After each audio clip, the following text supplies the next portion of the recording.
खडसे हा नेहमीच त्याची मुलगी असेल, तो असेल, बोलत राहतो. आणि रक्षा खडसेला आपण मंत्री करून ठेवलेला आहे.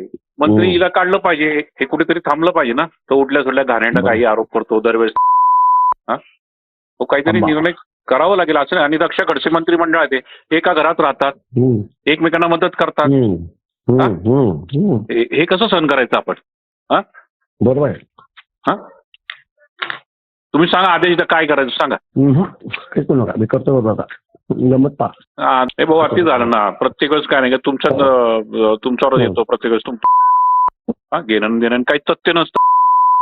हे भाऊ काहीतरी आपण आक्रमक भूमिका घेतली पाहिजे आणि पार्टीला पण सांगितलं पाहिजे हे चालणार नाही, दुहेरी भूमिका चालणार नाही. एक तर मग रक्षाचा राजीनामा घ्या, आम्हाला हे फालतूपणा चालणार नाही. बरोबर. मग काहीतरी भूमिका घ्यावी लागेल ना भाऊ. कसं काय झालं असं एका घरामध्ये, ती पण एका घरात त्याची खडसेची मुलगी पण